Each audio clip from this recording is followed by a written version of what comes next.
Hoy os presentamos a la doctora Rosana Mainar.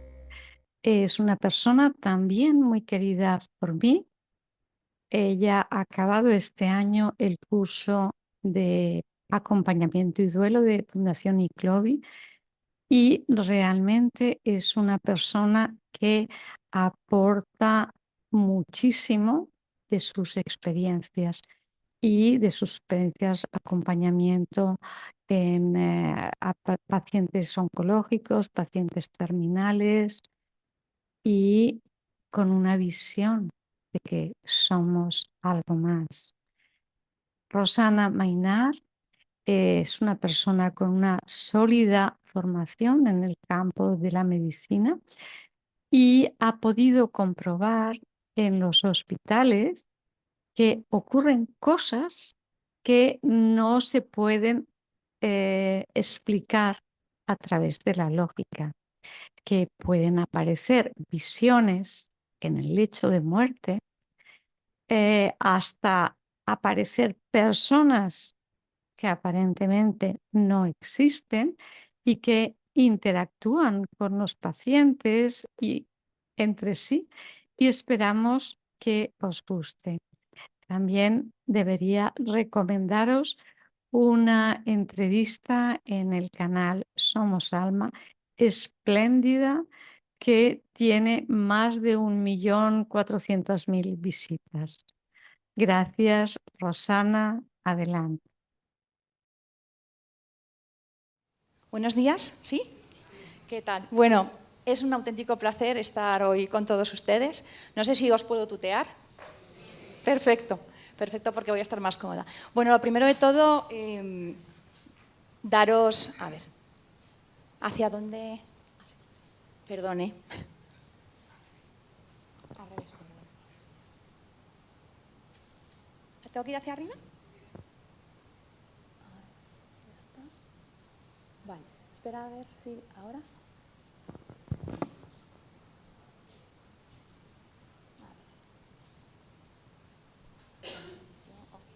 A ver, un momentito que yo creo que me... Ahora. No, pues no pasa. Es que está...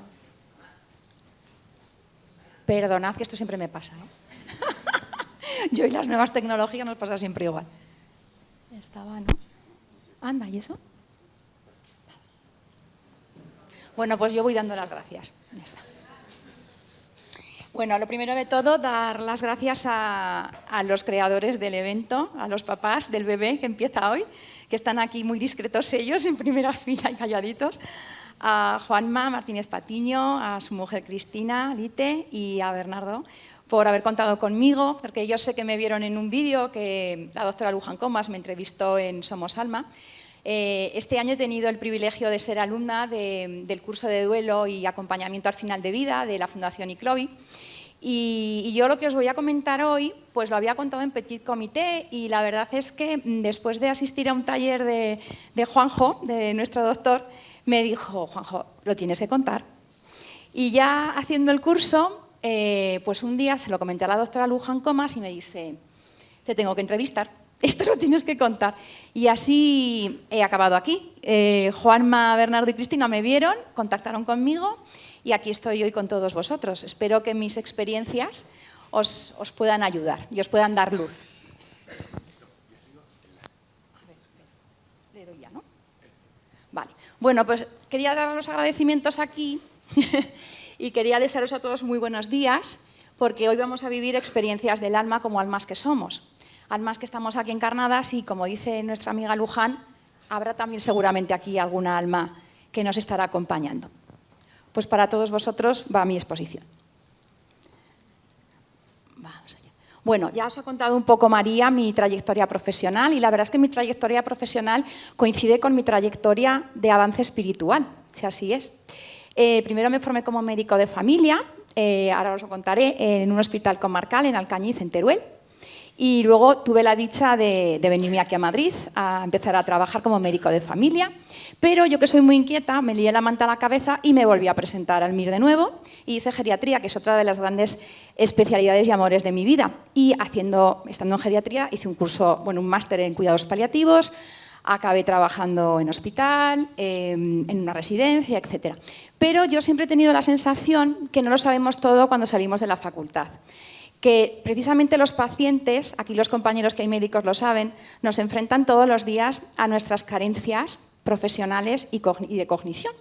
Y me seguí formando. Hice un máster en homeopatía, hice medicina integrativa. Y claro, cuando tú dentro de la medicina te dedicas a un poco la especialidad, digámoslo así, entre los compañeros a veces que como que no más brilla, ¿no? La medicina de familia o la geriatría, los mayores, hija. Y encima te haces paliativista. Ah, que encima eres homeópata. Ya yo era la rara de las raras de las raras, ¿no? Entonces, si hoy compañeros que me van a escuchar o me verán después en la grabación lo escuchan, ya dirán, definitivamente esta chica la hemos perdido para la ciencia, ¿vale? Pero bueno, es su experiencia. La mía es la que hoy os voy a contar. No sé si sabéis cuáles son las principales funciones que tenemos los médicos. No sé, ¿os tapo alguno o veis bien la pantalla? Vale. Los médicos nos conocen clásicamente por nuestra función de atender a las personas, por la función clínica, pero nosotros hacemos más que ver pacientes. Nosotros nos formamos para poder atender a los pacientes, pero también para formar a las futuras generaciones de médicos. Primero estudiantes, yo he sido tutora de estudiantes en prácticas en mi centro de salud, porque yo trabajo en un centro de salud en la Comunidad de Madrid, pero también tengo mi propia consulta privada donde hago la medicina integrativa como geriatra, médico de familia, etcétera, que a mí me gusta, ¿no? Y la verdad es que es muy alentador ver que las nuevas generaciones vienen pisando muy fuerte en cuanto a conocimientos científicos. De hecho, yo llevo aquí ya en Madrid 20 años y me he quedado obsoleta en algunas cosas, por eso estamos siempre estudiando, pero también es muy gratificante ver que tú les puedes aportar a estas nuevas generaciones todo el bagaje que tus pacientes te han dado y que tus experiencias te han ido dando, porque eso se va adquiriendo si uno tiene el corazón y la mente abierta, ¿no? También nos dedicamos a la investigación y os puedo decir con gran alegría que también estamos empezando a investigar las cuestiones sobre experiencias cercanas a la muerte, experiencias perimuerte, que es las que yo os voy a contar, ¿de acuerdo? Y todo esto que pasa de lo puramente científico, ¿no? Porque que las cosas existan, aunque no las podamos explicar con el método cartesiano, no quiere decir que no sean válidas. Nos dedicamos también a la administración o gestión. Eso lo saben muy bien los gerentes de nuestros hospitales, que nos machacan mucho con los ingresos, con que tenemos que dar las altas, etc. Bueno, y dentro de esta parte de la especialidad clínica, la de atender a los pacientes, nosotros no solamente, como dice mi abuela, hija, da cosa ir a veros, porque cada vez que vamos nos sacáis 4 cosas y 4 pastillas. No, nosotros promocionamos la salud y prevenimos la enfermedad. Cuando caemos enfermos, nos gusta poder ayudar a nuestros pacientes a que vuelvan a intentar estar en la línea de base, pero también es verdad que muchas veces no lo conseguimos y ahí también intentamos hacer rehabilitación para que la persona pueda ser lo más independiente posible. Os voy a decir una cosa. Yo el primer día que empecé en la Facultad de Medicina en Zaragoza, que yo empecé en el año 93, que ya ha llovido bastante, estábamos todos súper emocionados porque era una promoción que entrábamos 150 compañeros con los números clausus. Bueno, pues resulta que estábamos todos ahí súper emocionados. Y vino la profesora de bioquímica, que era una de las primeras mujeres bioquímicas que hubo en España, médico, una mujer muy pionera, muy luchadora. Y la primera frase que nos dijo fue la siguiente: bienvenidos a la mejor profesión del mundo. La profesión donde pocas veces van a poder curar. Y dije yo, ostras, ¿qué hago aquí? Toda mi vida queriendo ser médico. Digo, con lo que he tenido que estudiar. Pero nos dijo, pero atención, como dice la frase, van a aliviar a menudo y van a consolar siempre. Y es más, nos dijo, y van a acompañar siempre a sus pacientes. Y efectivamente, aunque no lo creáis, los médicos no somos capaces ni de hacer que las células que pasan, por ejemplo, cuando pasáis un catarro, se quedan alteradas. Esas alteraciones no somos capaces a día de hoy de poder regenerarlas del todo, con lo cual curar como la gente lo entiende estrictamente, pocas veces. Pero consolar, aliviar y acompañar, siempre. Yo siempre les digo a mis pacientes que soy, si veis aquí, a ver, este barquito, ¿vale?, chiquitín que va al lado de este gran buque insignia. El buque insignia seríais cada uno de vosotros y el barquín chiquitín sería vuestro médico, vuestra enfermera o enfermero, los sanitarios que os atienden cuando estáis malitos, ¿vale? Siempre uno es el jefe de su vida en el río de la vida, en el mar de la vida, hasta el final. Y a veces os encontráis con pequeños barquitos de avituallamiento, como soy yo. nosotros estamos con vosotros desde que venimos a este mundo, de nuevo, cuando somos pequeñines. A ver, cuando somos jóvenes y agarramos alguna borrachera y acabamos en las urgencias con, pues eso, ya sabéis. Cuando vamos a volver a tener otra vida que viene al mundo. Cuando venís a los centros de salud, yo ya os he dicho que he trabajado en un centro de salud en atención primaria aquí en Madrid, vamos también a ayudar a sitios donde las personas lo pasan francamente mal. También cuando somos mayores y estamos malitos, yo soy también geriatra, de eso os puedo hablar largo y tendido. Y al final de la vida, al final de la vida. Bueno, nosotros nos basamos en unos principios éticos y morales. Serían muchos, darían para una ponencia entera, pero yo os quiero contar un poco los axiomas principales, que son el principio de no hacer daño, porque si venís a vernos a nosotros y encima salís peor, mal vamos. Decir que no hay enfermedades, sino personas que sufren enfermedades, ¿vale? No hay un catarro igual en una familia. Cada uno le da su propia idiosincrasia, sus propias peculiaridades, por ejemplo. Y otra cosa que se nos olvida muchas veces a los facultativos y a las personas que nos dedicamos al mundo de la salud es memento mori, es decir, recuerda que morirás. Nuestra vida encarnada tiene una finitud. Realmente las percepciones y las experiencias que yo he vivido es que lo que se queda aquí cuando fallecemos es nuestro vehículo, el coche que hemos utilizado para funcionar en esta vida. Y que seguramente nuestra verdadera esencia, lo que somos de verdad, nuestra alma, continúa viviendo. Y seguramente yo me pregunto, cuando viene un niño al mundo, yo me preguntaba de pequeña, ¿de dónde he venido yo antes de ser la que soy? Y curiosamente, no sé si les pasa a mis compañeros ponentes, cuando a veces tenemos que preparar una ponencia, de repente el entorno nos da señales. Fue muy curioso porque cuando comencé a preparar esta ponencia, cerca de nuestra casa hay una galería de arte y había una exposición de Marilyn Monroe en referencia a la muerte, memento mori, y dije, foto que va para la ponencia.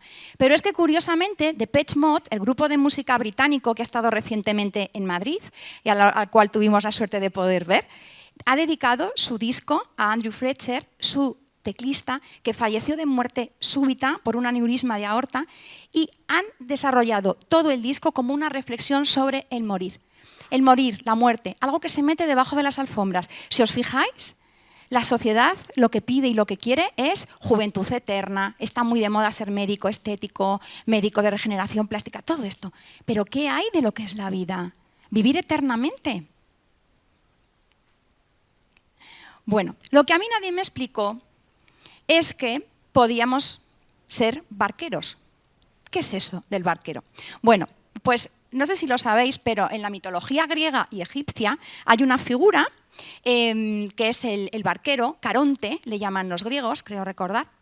¿Qué sería esa figura que con su barca, los egipcios utilizaban mucho la barca y el Nilo para hablar de la transición de esta vida al más allá? Y sabéis que preparaban a los faraones con todas sus cosas para que fuera recibido en el más allá de forma correcta. Bueno, parece ser que esta figura del barquero es la figura que ayudaría a las almas que han desencarnado a ir al otro lado.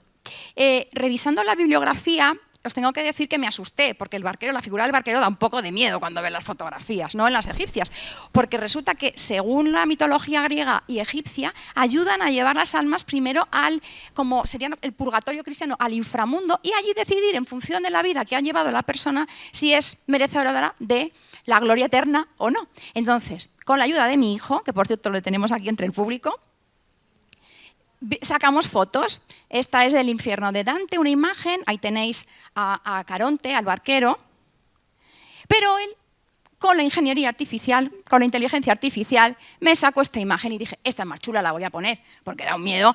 Me gustaría que me recordarais hoy como esta barquera, ¿no? Un poco misteriosa, un poco sinuosa, ¿vale?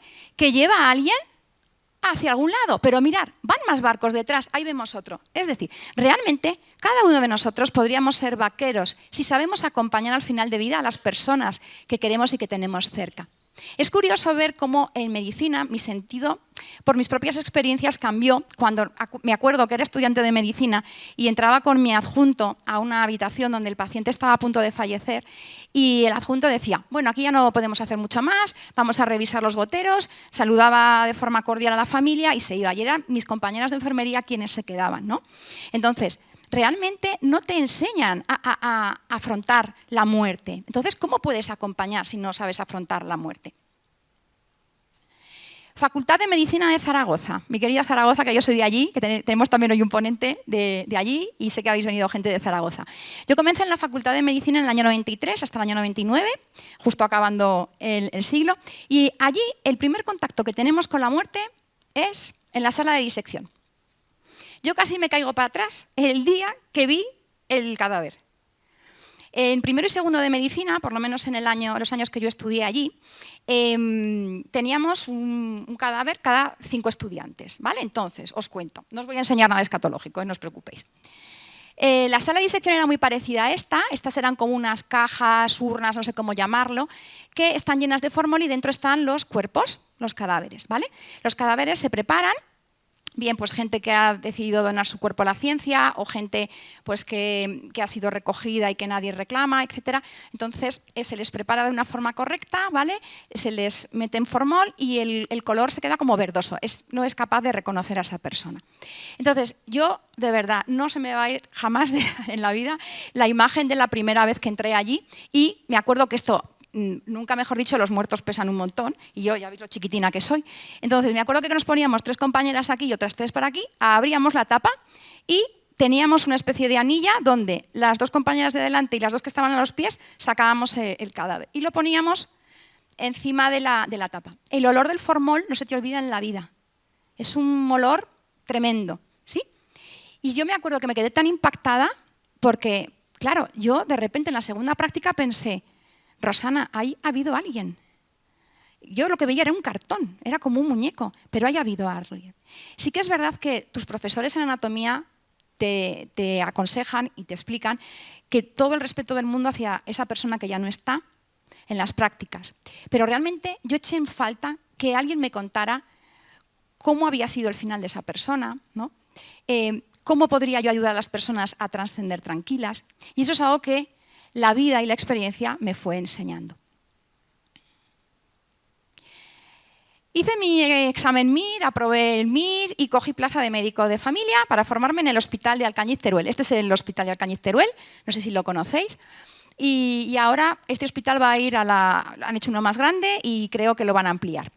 En este hospital, de las primeras experiencias que tuve, me vais a ver ahora una foto, esta es una de mis guardias, Pipiolina, en unas navidades, ¿vale? Toda ilusionada, tú ibas ahí con tu phone, con tus libros, para aquí y para allá, toda preparada, pertrechada. Bueno, el año que yo hice medicina eran 3 años de carrera y conforme tú ibas adquiriendo conocimientos y eres residente más mayor, tenías a tu cargo un poco a los residentes más pequeños. Bueno, pues en una guardia me acuerdo que yo estaba aquí en la urgencia tan tranquila y me avisaron de planta porque conforme íbamos aumentando la graduación te hacías cargo con tus compañeros y tus adjuntos de los pacientes que llegaban a urgencia, pero también si había algún problema en las plantas, había un adjunto que te supervisaba en planta, pero te llamaban a ti la primera para acudir. Bueno, pues en una guardia, que no se me ha ido de la cabeza, tuve que atender a 5 personas que fallecieron y certifiqué 5 defunciones en una noche. Yo me quedé tan impactada que, claro, al día siguiente, que entonces no librábamos las guardias, me acuerdo que, claro, el hospital, que era un hospital chiquitín, todo el mundo se había enterado que la doctora Mainar, bueno, Rosanita, que me llamaban, había tenido 5 fallecimientos. Entonces, claro, lo que no quieres precisamente cuando eres estudiante de medicina o estás empezando en la carrera es que se te muera ningún paciente. Entonces, claro, me empezaron a llamar la doctora muerte. Y me acuerdo que los adjuntos me decían, pero chica, ¿qué has hecho? Y yo le dije, pero de forma natural, yo todavía no era consciente de estas cosas. Dije, chico, no sé, se habrán querido ir conmigo. Les dije, pero yo, de la manera natural, que luego la vida me ha demostrado que sí, que seguramente, pues a lo mejor decidieron marcharse conmigo. Bueno, ahí se quedó la cosa, ¿vale? Ahí se quedó. Bueno, me vine a Madrid, empecé a trabajar como médico de familia, pero yo decía, aquí me falta algo. Me seguí formando, hice homeopatía, empecé un poquito a formarme en algo de medicina integrativa y yo dije, voy a coger y me voy a presentar de nuevo al MIR porque yo quiero atender a las personas mayores. Yo creo que son las personas mayores, cuando llegamos a ser mayores, somos un poco los grandes olvidados, que ahora yo digo que vamos a ser los grandes protagonistas, porque la población ha cambiado y va a haber muchísimos mayores. Bueno, pues hice geriatría en el Hospital Central de la Cruz Roja. Y allí, como no teníamos atención a urgencias de puertas, nuestros adjuntos nos mandaban el primer y el segundo año a rotar con los compañeros en este pedazo de hospital que hay aquí en Madrid, puntero donde los haya, que recibe pacientes de toda España, incluso del extranjero, que se investiga un montón, y hacíamos las guardias de puerta. Bueno, pues aquí es donde ya tuve para mí una de las experiencias que yo la viví, me impactó, pero luego la reconocí conforme pasó mi formación profesional. Y que la he titulado Los enfermeros de negro. Os cuento. Me voy a mover un poco por aquí porque no sé si os estoy... Vale. Cuando rotamos allí, en el servicio de cardiología, con los compañeros cardiólogos, cuando estabas en el servicio te daban un tutor, un adjunto, ¿vale? Y estabas junto a tu compañero residente de cardiología, que era un poco el que llevaba la batuta, estaba el residente de familia y llegó allí la residente de geriatría, que era yo. Bueno, pues un día, antes de pasar planta, siempre las enfermeras venían a la salita donde estábamos los médicos y nos contaban las incidencias que habían pasado por la noche. Bueno, entonces, viene una enfermera y le dice a mi compañero, el residente de cardiología, oye, anotar que el paciente de la 303, yo cambio los nombres y todo por privacidad de los pacientes y de mis compañeros, ¿vale? Ha dicho que esta noche han venido a verle unos enfermeros de negro. Y se queda mi compañero, ¿cómo que unos enfermeros de negro? Si íbamos con pijamas blancos, las batas blancas, todo blanco. Bueno, ahí se quedó. Y le dijo a la enfermera, yo que tú le pondría un poquito unas gotitas de haloperidol. Los que no sois de medicina ni de sanidad, el haloperidol es un medicamento, un psicofármaco que utilizamos cuando hay pues, cuadros alucinatorios, trastornos, inquietud psicomotriz, todas estas cositas, ¿no? Y que se supone que relajan la sensación de agitación de las personas. Bueno, pues ahí apunto a mi compañero. Valorar poner unas gotitas de haloperidol. Bueno, empezamos a pasar planta y entramos a la habitación del paciente de la 303. Y nos encontramos un señor, a ver si por cambiarme ahora no pasa así. A un señor muy mayor, muy consumidito, estaba muy malito porque tenía una cardiopatía muy avanzada, no era el primer ingreso que hacía en el hospital, ya era conocido del servicio y, a ver, su pronóstico de vida era limitado, no sabíamos que en algún momento iba a trascender, iba a fallecer. Entonces, bueno, le exploramos ahí los tres compañeros, lo escultamos y en esto, de repente mi compañero, el residente de cardio, le dice, por cierto, pongamos que se llamaba Juan el señor. Juan, nos ha dicho nuestra enfermera que esta noche le ha comentado usted a las compañeras del turno de noche que han venido a verle unos enfermeros de negro. Y dice el señor, sí, ¿es verdad que me lo han recordado? Sí, es verdad, doctor. Y mi compañero, todo sereno, le dice, pero vamos a ver, usted ve que vamos de blanco, es que enfermeros de negro aquí no hay, nadie va vestido de negro. Y le dice, bueno, pues a lo mejor con la penumbra, como estaba oscuro, como pasa en las habitaciones por la noche de los hospitales, me habrá parecido, pero vamos, que iban de negro y que eran de carne y hueso y que lo veía como usted, se lo digo yo, que estoy bien de la cabeza. Bueno, ahí se quedó. Entonces mi compañero apuntó, dar unas gotitas de haloperidol. Y yo dije, ups. Mi compañera me miró, yo me miré y dije, bueno, donde manda patrón, no decimos nada. Vale.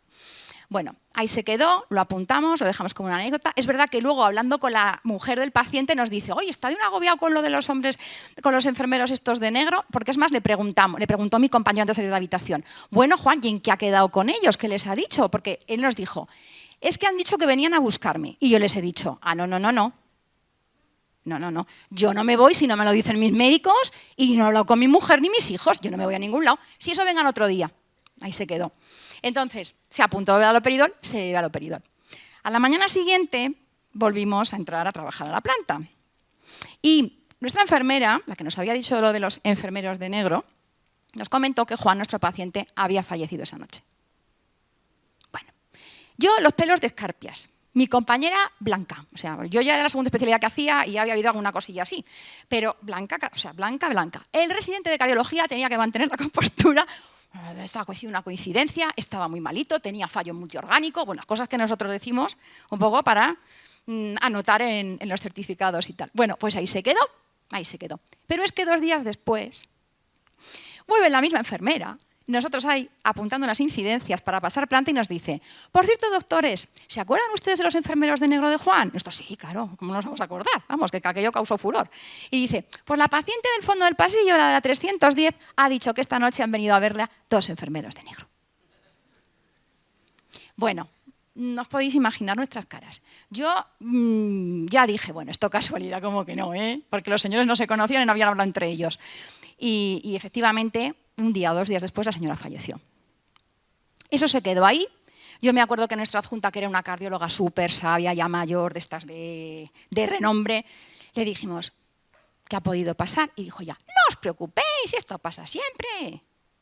El cerebro, que ya funciona mal, la sangre está intoxicada, no os agobiéis. Y yo me acuerdo que cuando llegué a casa, yo dije, no puede ser. Y de repente me acordé de la película de City of Angels, que no sé si la habéis visto, Ciudad de Los Ángeles, protagonizada por Meg Ryan, que es una doctora muy menudina, y unos ángeles de negro que protegían a las personas. Nicolas Cage era el ángel protector de Meg Ryan, que se enamora de ella. Bueno, os invito a ver la película, que es muy bonita. Son de esas de pasteladas de amor que a mí me gustan ver. Y es muy bonita, y además cuando has vivido experiencias así, las ves ya con otros ojos, ¿sí? Entonces os invito a verla. Bueno, ahí se quedó la primera historia. Imaginaos esa historia, yo la llevo en el corazón, en la mente, en el cuerpo, en todos los lados. Si hubiera quedado ahí sin más, ¿vale? Salvo por las experiencias que tiempo después viví acompañando a mis pacientes durante 2 años y medio casi en una unidad de cuidados paliativos en el Hospital Virgen de la Poveda, aquí en Madrid. Cuando yo acabé geriatría, trabajé durante un tiempo en una residencia, luego volví a primaria, yo es que siempre me muevo mucho. Y acabé terminando, porque había acabado ya el máster de cuidados paliativos, contratada en el servicio de cuidados paliativos con otro compañero más. Había una baja de larga duración y me contrataron por ese compañero. Bueno, este hospital es un hospital que es una monada porque está a las afueras de Madrid, hay varios hospitales así, está bastante lejos, está casi conectando con Toledo, pero es un hospital privilegiado porque ya veis un poco el escenario, ¿no? El pabellón de paliativos cuando yo estuve estaba por aquí, ¿de acuerdo? Bueno, pues ahí empezaron historias, a ver, ahora. Quería hacer un inciso porque muchas veces cuando damos ponencias las personas me preguntan qué es eso exactamente de los cuidados paliativos, ¿vale? Ahora sobre todo con el tema también de la eutanasia se confunde todo, ¿vale? Entonces, sin entrar en floriduras, os diré que los cuidados paliativos son cuidados de vida, porque nosotros cuidamos de las personas que están todavía vivas en situaciones complicadas de enfermedad avanzada. Pueden ser pacientes oncológicos muy avanzados, donde ya los tratamientos con intención curativa ya no tienen mucho sentido porque es mayor los efectos secundarios que los beneficios. Pacientes con enfermedades avanzadas de órgano, que llamamos, por ejemplo, pacientes con demencias muy avanzadas, pacientes con cardiopatías, como el señor Juan que os he contado de los enfermeros de negro, muy avanzadas, enfermos renales, donde ya no es posible continuar con diálisis o con patologías asociadas, ¿no? Todos estos tipos de pacientes son los que llegan a estas unidades. Y yo tuve el privilegio de trabajar en una de ellas durante 2 años y medio. Los cuidados paliativos, me gusta mucho esta frase que encontré porque realmente es como ofrecer un manto cálido y suave que aporta ternura para cubrir un cuerpo enfermo y proteger un alma resistente. Engloban al paciente, nos encargamos de cuidar a la persona, pero por supuesto yo no entiendo a mi paciente sin su familia, sin sus amigos, sin todo su entorno. También nos encargamos de proteger a la familia, a los cuidadores durante la enfermedad, el propio proceso de la muerte y el duelo posterior que hacen esas familias y seres allegados. En este sentido, en cuidados paliativos intentamos dar confort en lo máximo, como a nivel físico, que el paciente no tenga dolor, que se controlen los vómitos, el mal cuerpo, todo el estado general, ¿no?, que se encuentra tan revuelto. Ayudarle también a nivel funcional, porque cuando uno de repente pasa de estar en activo, está enfermo, deja de poder caminar a veces, empieza a encontrarse mal, no es capaz de llevar el ritmo de vida que llevaba antes, ve que se está agotando. Aliviar también el disconfort emocional, temas emocionales, ¿no? De repente se te acaba la vida y te vas. Y aliviar el sufrimiento de las familias y de los allegados. La Sociedad Española de Cuidados Paliativos me gustó mucho porque creó hace unos años atrás la sección de cuidados espirituales. el apoyo espiritual al paciente.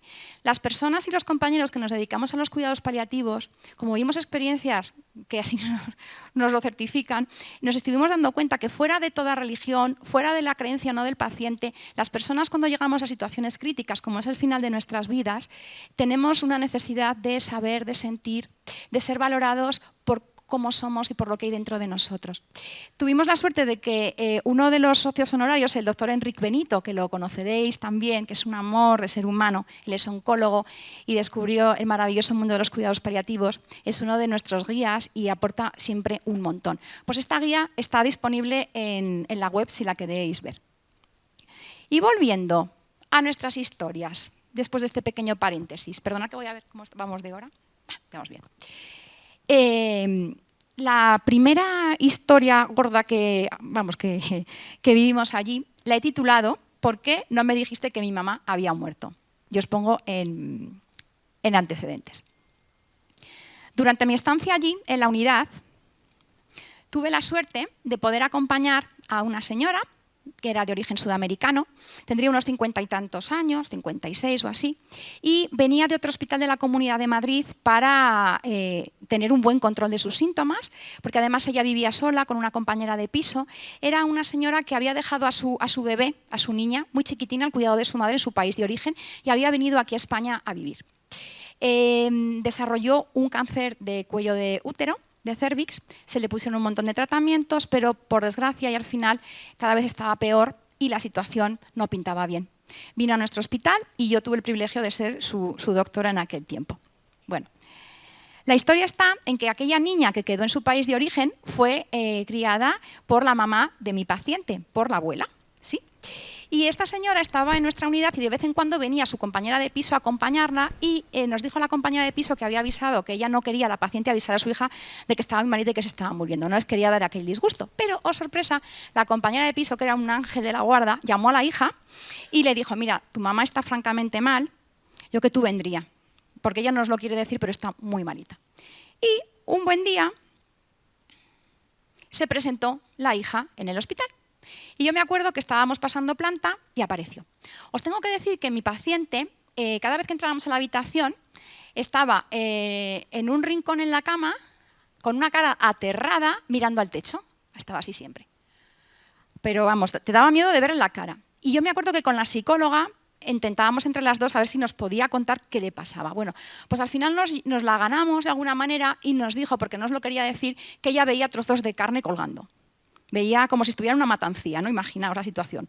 Te encuentras mal y encima ves eso colgando. Entonces ahí sí que le puse aloperidol, porque ahí sí que ella lo refería con mucha angustia y eran visiones, eran alucinaciones que su propia enfermedad le estaba produciendo porque tenía metástasis a nivel cerebral la señora. Bueno, la historia está en que aparece la hija un día.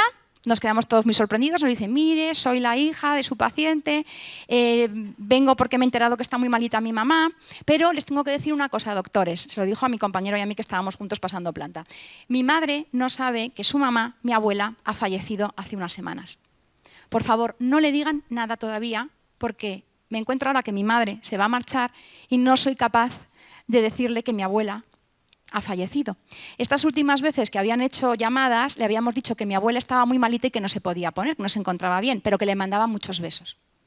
Ahí se quedó. Bueno, pues ahí se quedó. Nosotros le dijimos a la hija que si en algún momento la paciente nos preguntaba por su madre, pues que ella debería de comentarle, comunicarle algo al respecto. Bueno, pues así se quedó. Las alucinaciones mejoraron, pero un día, estando ya la hija en la habitación y pasando nosotros planta, entramos mi compañero y yo a ver cómo había pasado la noche y de repente, pues, ¿qué tal? ¿Ha pasado buena noche? Estuvimos hablando con ella, la auscultamos y de repente veo que la señora vuelve a hacer así. Mira hacia la pared, pero su cara ya no era de miedo, era de ¡oh!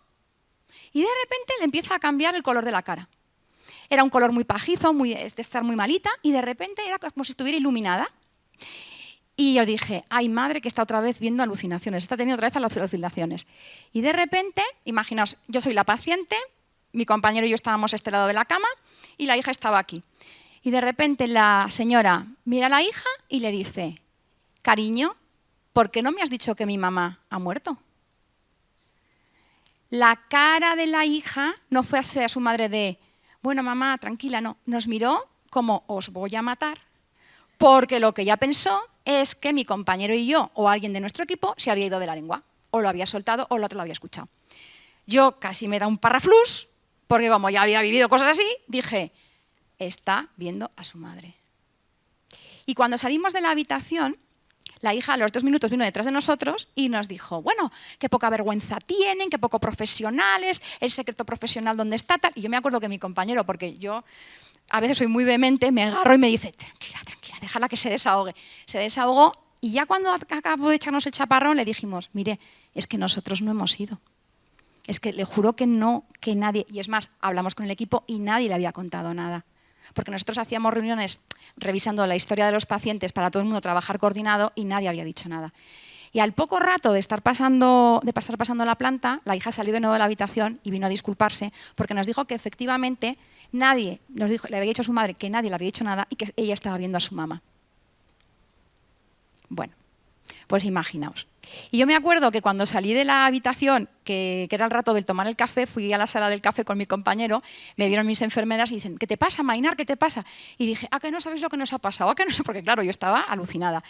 Y una de mis enfermeras, que es un amor, un ángel en la tierra, me dijo, prepárate, que esto aquí pasa y esto es normal. Pero es que me lo contaban con toda naturalidad. Y yo decía, claro, la que no lo veía natural era yo. Y decía, ¿pero qué me están contando? Y así era. Estas cosas pasaban en la planta. Otra historia preciosa. La he titulado Doctora, mire por la ventana con ojos nuevos. Es la historia de un paciente mayor que vivía solito y que ingresó en una habitación de este estilo que daba al jardín. Bueno, él estaba solito, no recuerdo exactamente la patología que tenía, pero era un hombre que había vivido en el campo y le encantaba el campo, el jardín, cultivar, y claro, no se podía mover y lo pasaba mal. Y todas las mañanas cuando entraba a verle, estaba mirando por la ventana.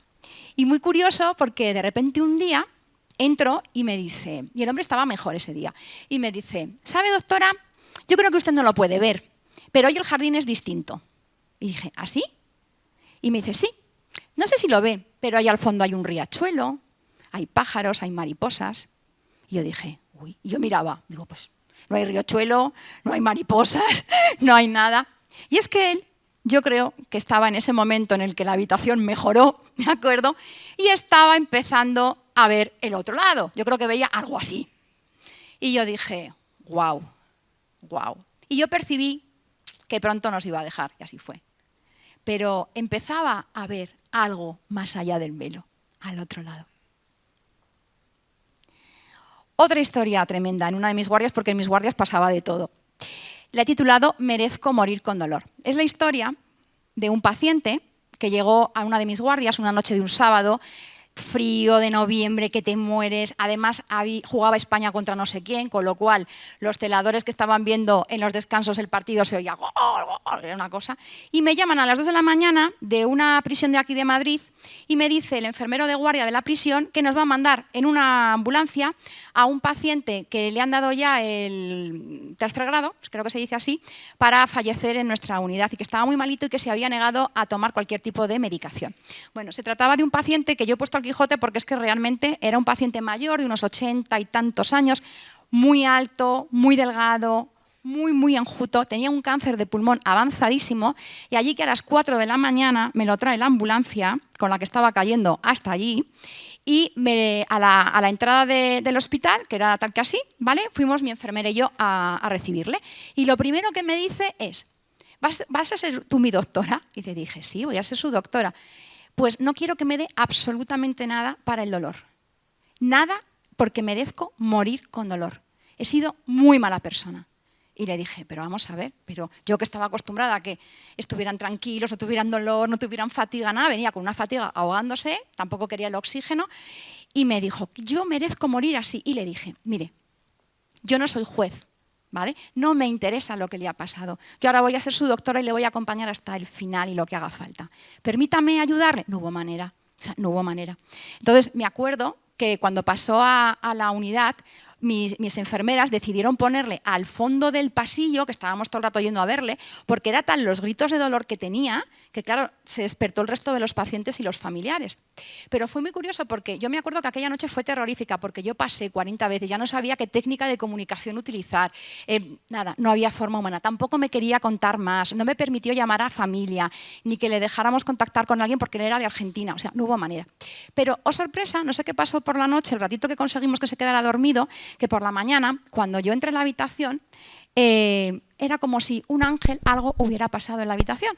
Porque a la mañana siguiente, el Señor, con el despertar, el Señor me dice, doctora, ¿me vas a poner algo para el dolor y la fatiga? Su cara había cambiado. No sé lo que vio, no sé qué experiencia tuvo, pero algo le pasó. Y me acuerdo que le dije, por supuesto. Le di un abrazo que no dejaba que nadie le tocara. Yo creo que se sintió humano después de muchos años y mucho tiempo. No sé lo que hizo ni me interesa. Pero al final el paciente fue uno de los pacientes que yo tuve que sedar para que falleciera con tranquilidad, porque el dolor y la fatiga eran de una envergadura que no había suficiente medicación ni medio para ayudarle. Y falleció tranquilo y acompañado de todas nosotras. Historia preciosa con un niño que tuvimos. Papá, se vaya, Rosana, me dijo. Esta es la historia de un papá, de una mamá y de un niño que al poquito de nacer el niño, al papá, que tendría ahora mi edad, le diagnosticaron uno de los tumores cerebrales más tremendos que uno puede tener, que es un glioblastoma multiforme. Es un tumor muy agresivo y a él de verdad es que le cortó la vida, porque fue justo nacer su niño, se lo diagnosticaron y esta mujer, aunque esta imagen es imagen antigua, se dedicó a criar al mismo tiempo al hijo de ambos y cuidar de su marido. El niño, que había visto a su papá siempre enfermo, había normalizado que papá estaba malito. Y se iba con él a la habitación, le contaba, mira papá, hoy he hecho esto, tal. Cuando fue creciendo el glioblastoma, el paciente dejó de poder hablar, pero se comunicaba a través de la vista, con gestos, y el niño conocía perfectamente cómo estaba el padre. Era curiosísima la relación que ambos tenían. Y es súper curioso porque cuando venía el nene que le traían los tíos a visitar a papá, él se sentaba al lado de papá, leía un libro y como me conocía, pues de vez en cuando venía a mi despacho y me decía, oye Rosana, ¿me dejas rotus de colores que voy a pintar? Y entonces se sentaba allí. Ya sabéis, ¿no? Los niños cuando se ponen a pintar que expresan también muchas cosas. Y de repente uno de esos días que el papá estaba peor, la mujer ese día se iba a quedar también a dormir con él y tal. El niño vino, que lo trajeron los tíos, hermanos de mi paciente, y de repente, tal como os digo, que estaba aquí sentado en la mesa, yo haciendo informes, me dice, oye Rosana, ¿sabes que papá se va ya? Y le dije, yo claro, me quedé porque los niños te sueltan cada cosa, tienen una iluminación que ya la quisiera conservar yo de mayor. Y le digo, cariño, ¿por qué dices eso? Y paró de pintarme, mira y me dice, jo, porque lo sé, papá se va ya. Bueno, ahí se quedó la cosa. Y esa misma tarde, que yo me quedé de guardia, por la noche, el paciente se puso peor, falleció, y me acuerdo que cuando me avisaron las enfermeras de que estaba falleciendo, yo bajé a acompañar a su mujer, y en ese momento, mira que habíamos trabajado con la pobre, pues ese momento, ¿no? Que llevábamos casi 8 años preparándola, pues se encontró completamente desorientada, desconcertada. Y yo me acuerdo que nos fundimos en un abrazo las dos, porque yo lloré con ella, porque aquella historia fue tremenda, y la ayudé a llamar a la funeraria, a arreglar los papeles y todo, ¿no? Entonces, todas estas experiencias, cuando las vives en primera persona con tus pacientes, son experiencias que unen almas, realmente, y son experiencias que te marcan de por vida, ¿no? Otra historia, que cuando la conté la gente alucinó, y no sé si ya la habéis escuchado ya en alguna de las entrevistas y vídeos que hay por ahí. No tengas miedo, morirse no es para tanto. Esta fue tremenda, esta fue la pera limonera. En la planta teníamos a 2 pacientes, yo llevaba imaginaos, el pasillo era así, aquí estaba la habitación de esta señora y en la habitación de enfrente un señor. Los dos no se podían conocer ni se habían conocido porque estaban paralíticos, no se podían mover. La señora tenía una enfermedad degenerativa, el señor tenía una esclerosis lateral amiotrófica, un ELA, que ya sabéis que es una enfermedad que ahora también se ha hablado mucho de ella, ¿de acuerdo? Donde el paciente va perdiendo sus facultades y es como si se quedara encerrado dentro de sí mismo. Bueno, no se conocían. Ella era mi paciente, el paciente de la ELA lo llevaba mi compañero. Pero a veces cuando faltábamos uno de los dos, pues pasábamos el lado de la planta del otro compañero. Bueno, una de mis guardias, la paciente ya lleva un par de días mal y su marido, su pareja, no se pudo quedar aquella noche. Entonces yo ya me subí a descansar un ratito en la guardia, un poco mosca, porque dije, me parece que hoy se va a ir mi paciente, ¿no? Yo tenía ya esa percepción. Y efectivamente, no hice más que intentar tumbarme 2 minutos, me llamaron las enfermeras y me dijeron, Rosana, baja, que se vaya, bájate. Entonces, lo que tardé yo en bajar de la salita donde descansábamos, y ya ella había fallecido. Entonces recuerdo que mientras mis enfermeras, mis auxiliares y yo la preparábamos, pues lo que hacemos siempre, ¿no? Auscultamos a la persona que acaba de fallecer, vemos que no tenga signos vitales, hacemos un electro para que salga la línea del corazón plana, etc.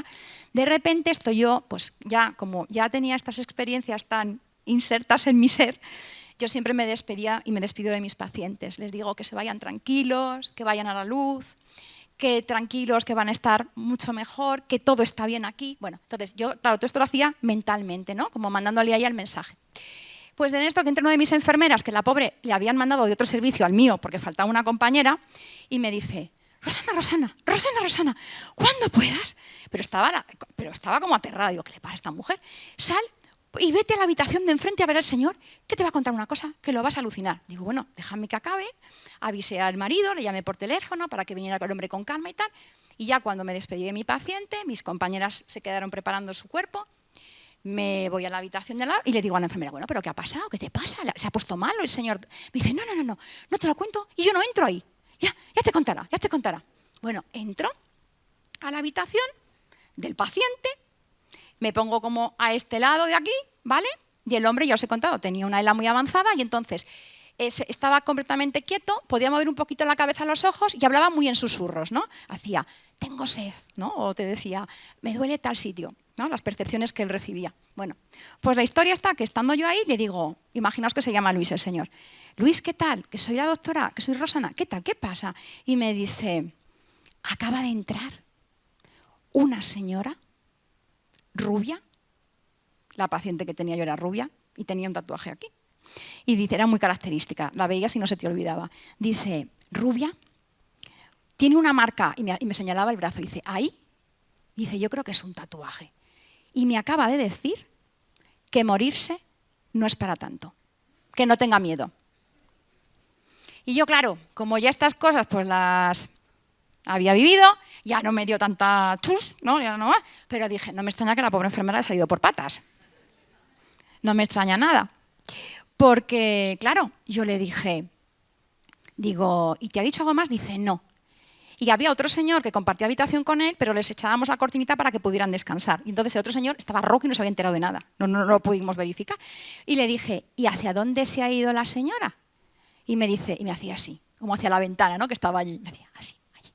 Y el hombre, es verdad, o sea, te lo contaba con naturalidad, pero estaba un poco sudoroso, como que asustado, porque claro, aquel día ninguna de mis enfermeras era rubia de pelo largo y mucho menos ninguna llevaba un tatuaje. Me describió, os lo juro, la señora que acababa de fallecer. Entonces, claro, estas historias, pues claro, a la mañana siguiente, ¿qué pasó? Pues imaginaos. Salgo de la guardia, bajo a desayunar con las enfermeras y con mis compañeros de planta y la enfermera, la pobre, que la habían mandado al cambio de guardia, les dice a las enfermeras, ¿a qué no sabéis lo que nos ha pasado con la Mainar esta noche? Porque claro, conmigo pasaban muchas cosas. ¿A qué no sabéis? Y las enfermeras decían, cualquier cosa, ¿qué ha hecho la Mainar esta noche? No, ¿qué ha pasado esto? Claro.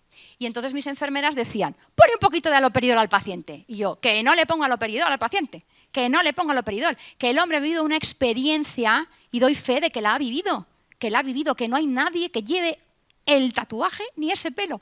Bueno, pues ahí se quedó. Todo era aloperidol.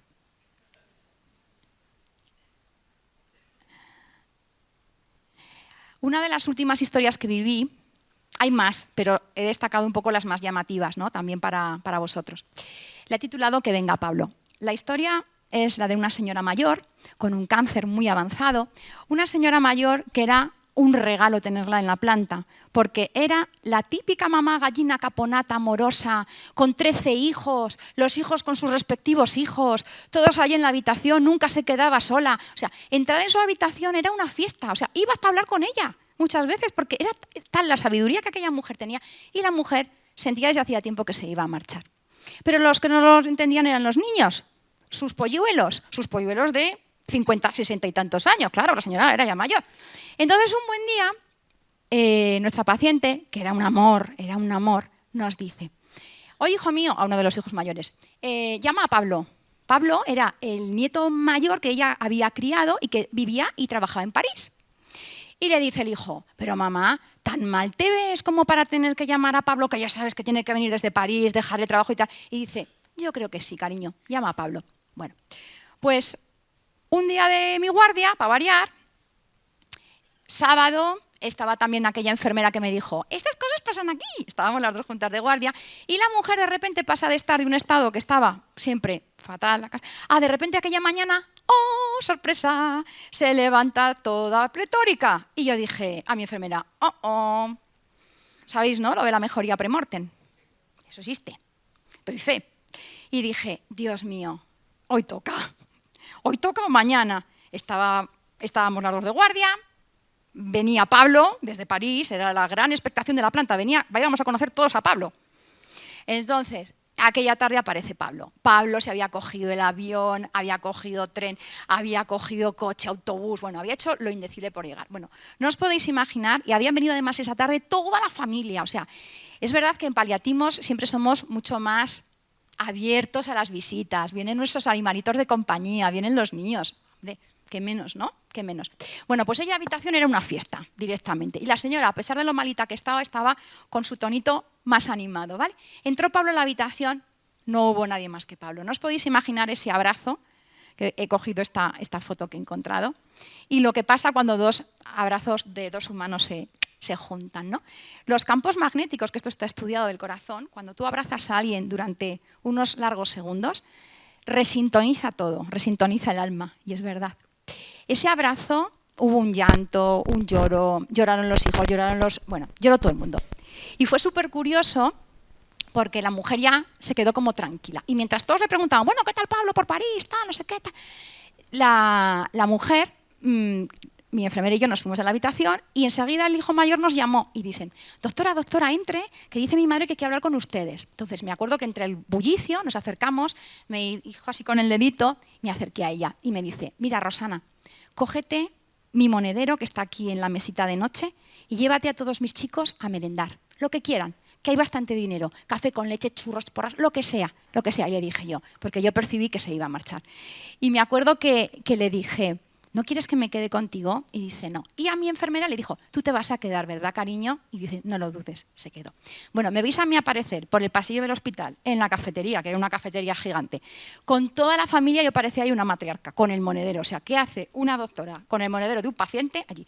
Bueno, pues nada, efectivamente, preparar una merendola y de repente no hago más que ir a pagar con el dinero de mi paciente, me doy la vuelta y veo por la entrada de la sala que estaba mi enfermera y me hizo así. Cuando nosotros teníamos el gesto de así, era que se había marchado uno de nuestros pacientes. Y yo ya supe que mi paciente se había ido. Entonces yo, lejos de decirles tal, ¿sabéis lo que hice? Acabar de merendar tranquilos. Y cuando hayáis terminado, venís hacia la habitación y hablamos, ¿vale? No hice más que llegar a la habitación, mi paciente se había ido. Y me acuerdo que le dije a mi enfermera: ¿qué tal se ha ido? ¿Cómo se ha ido? Y me dijo: se ha ido de la mano mía, se ha ido tranquila, ha mirado a un punto de la pared, ha sonreído y se ha marchado.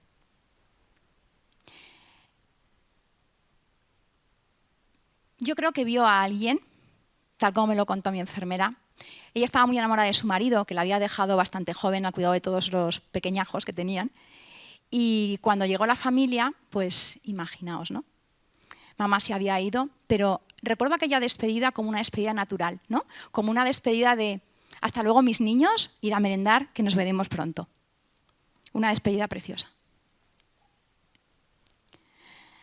Después de mi experiencia trabajando en paliativos, os tengo que contar, la azafata de vuelo soy yo.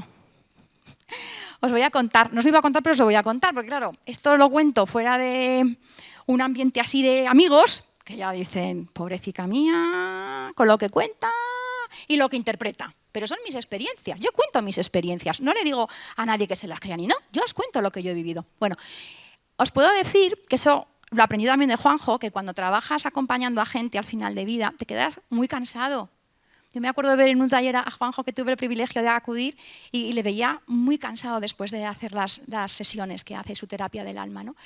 Y es verdad, yo estaba agotada en aquella época. Además tenía a mi niño que era muy chiquitín, mi marido aquí presente también viajaba un montón, con lo cual a veces hacíamos verdaderas cuadrantes en la familia para poder llegar a todo, ¿no? Pero yo estaba agotada. Y a mí me gustan mucho las piedras, el cuarzo rosa, la amatista, todas esas cosas. Y yo dije, un saliente en mi guardia, me voy a comprar alguna piedrecita de estas que siempre me da así como energía, me voy a comprar alguna piedrecita y, oye, me voy a dar un capricho, que me lo merezco. Bueno, entonces fui a la tienda de una antigua paciente mía, que ya no me recordaba de mi época anterior en atención primaria, que ella era una famosa medium en México y vivía aquí y tiene una tienda de cosas de piedras mágicas, hechas las cartas, el tarot y tal.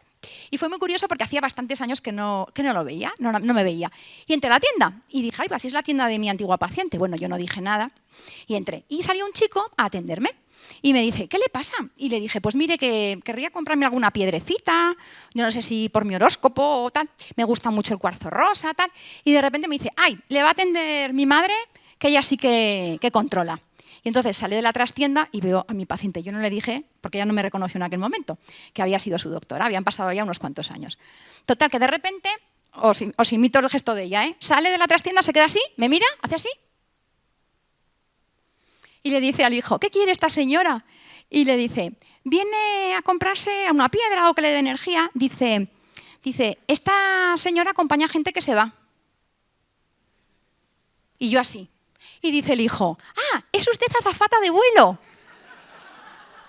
Y dije yo, despavorida, no, azafata de vuelo no soy. Y dice el hijo, bueno, me voy a hacer inventario, les dejo a ustedes por aquí. Bueno, imaginaos yo, azafata de vuelo, barquera en versión moderna, ¿no?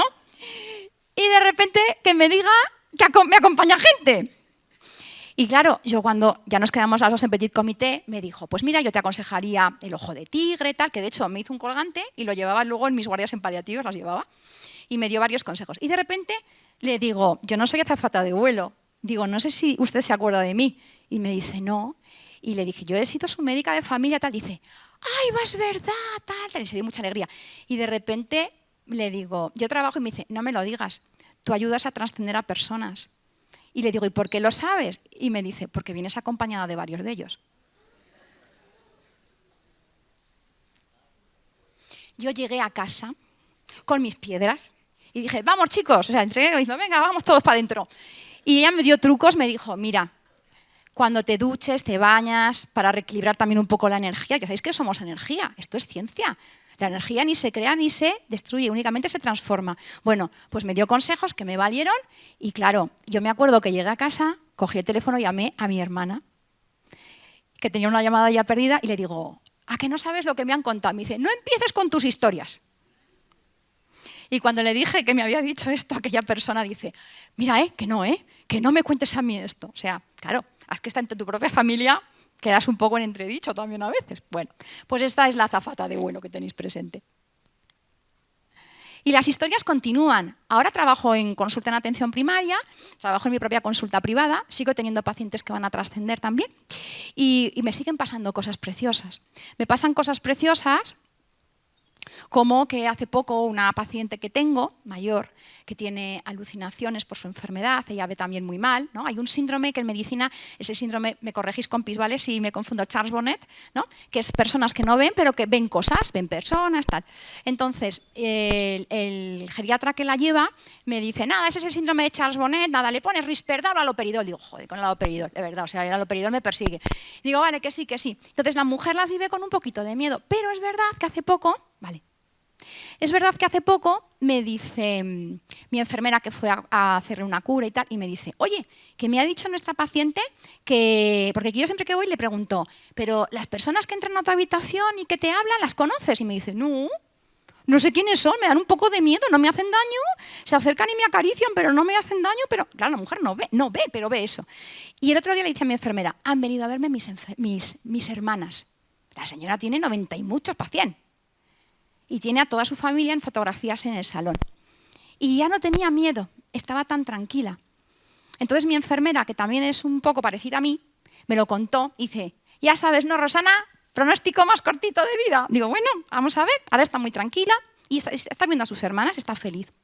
Pero es que hace poco también mi abuela tiene ya 97, va a hacer este año, creo recordar, vive en una residencia. En la última visita que le pude hacer me dijo con plena claridad mental, ¿sabes quién ha venido anoche a verme?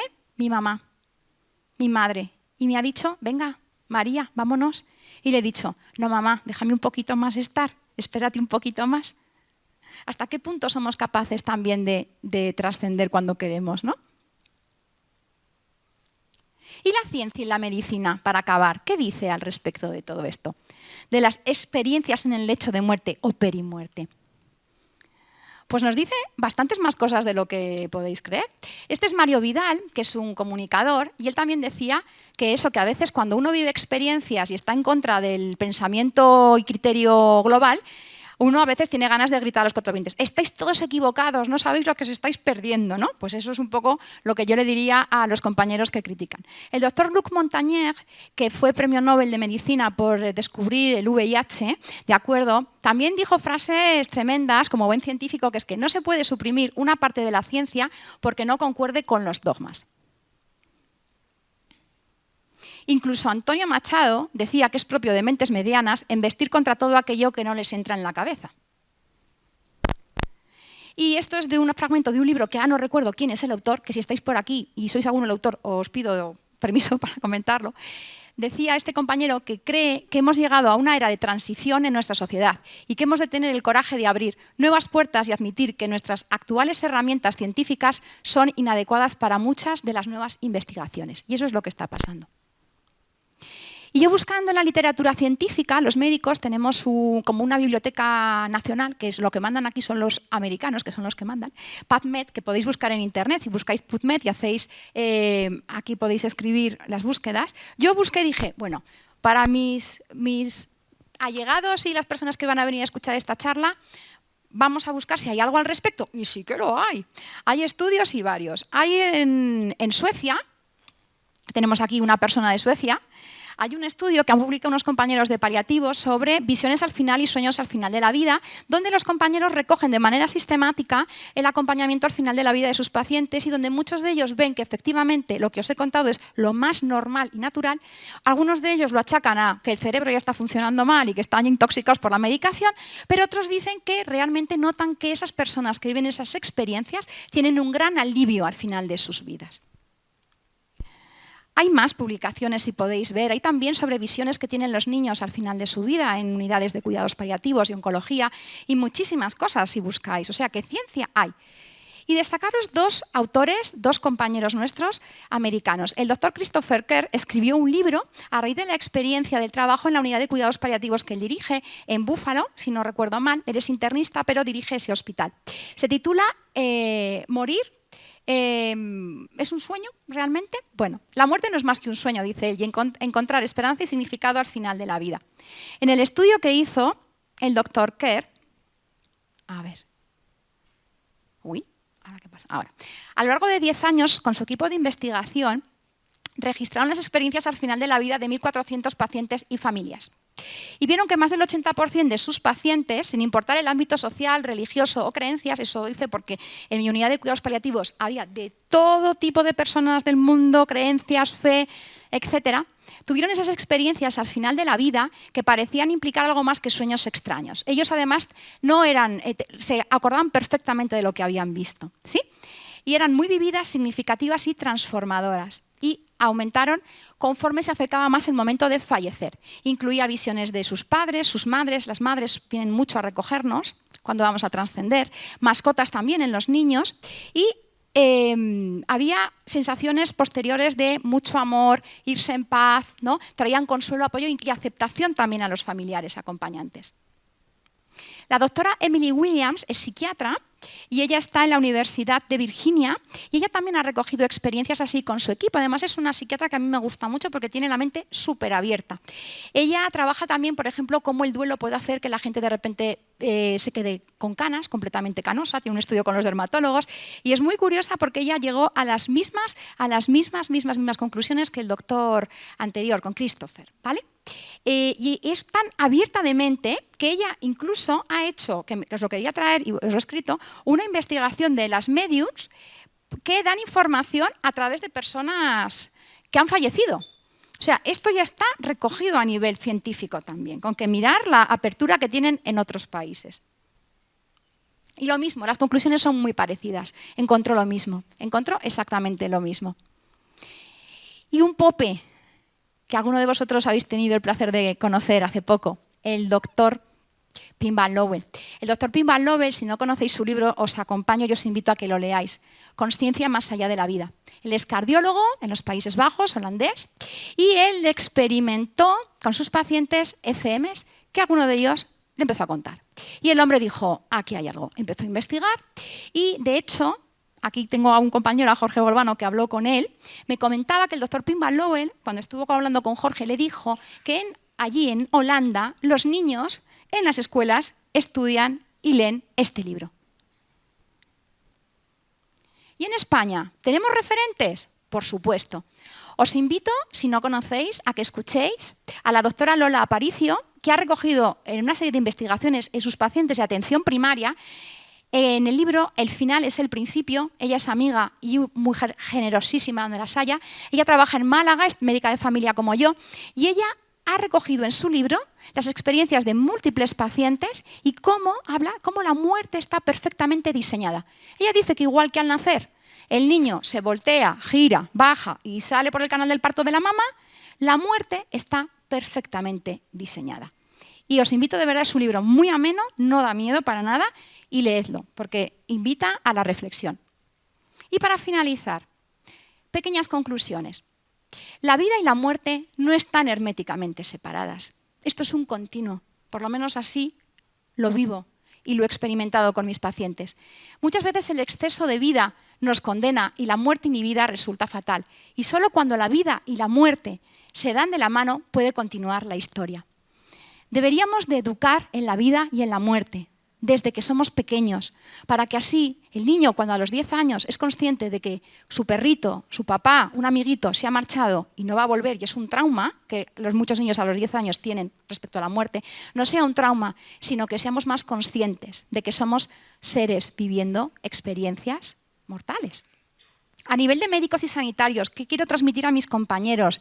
Pues que hay que valorar y tratar a los pacientes como seres humanos integrales, que tenemos que respetar sus deseos y sus decisiones, que hay que poner a su disposición todo el arsenal de cuidados terapéuticos. Si yo me hubiera quedado en lo convencional que me enseñaron en la facultad, no habría podido ayudar a todas las personas que he ayudado y a las cuales y a todos vosotros va dirigido y agradecida mi charla.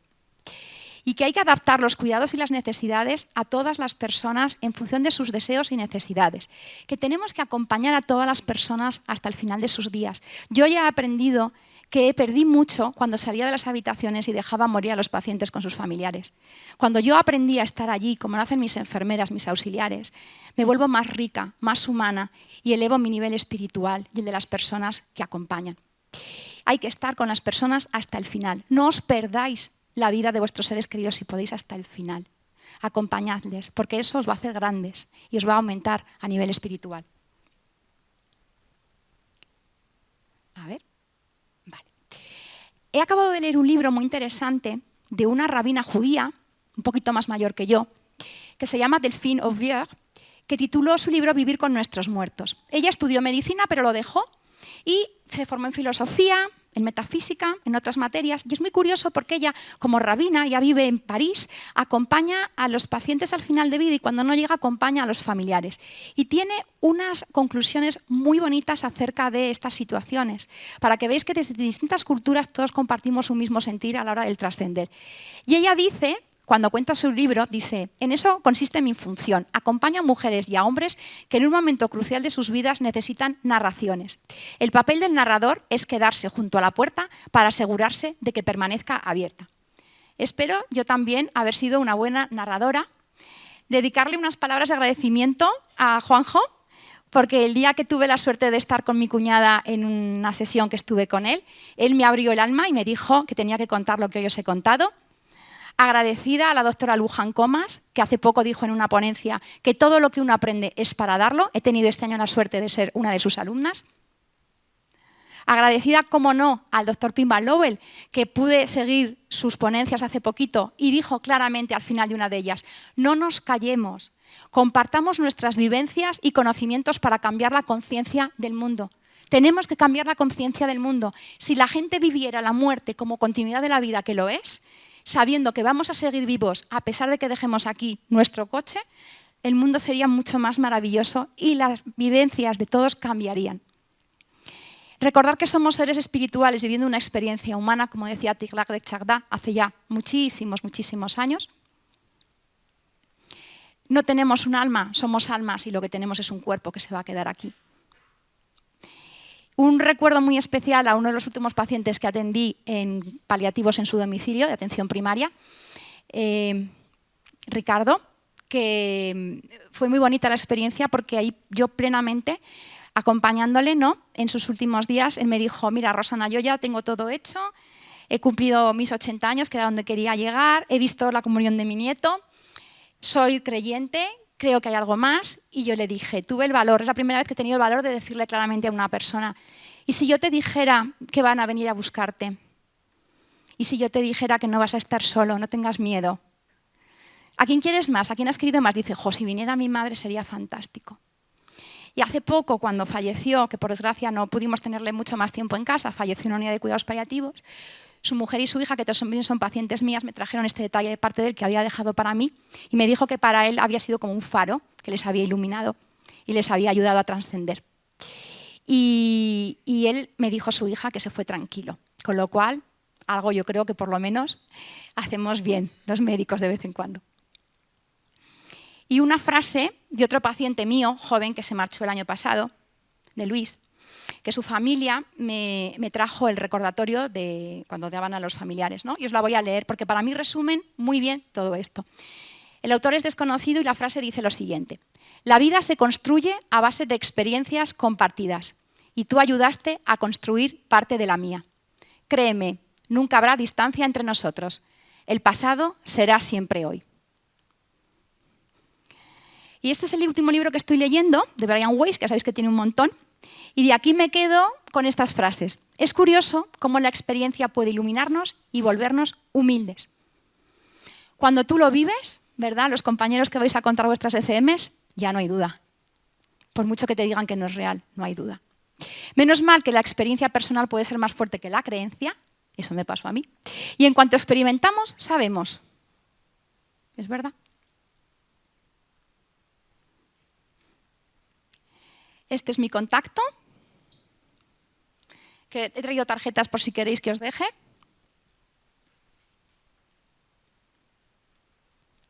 A ver. Y daros las gracias, ahora y siempre, por vuestra escucha y me siento muy honrada de haber estado hoy con vosotros. Gracias.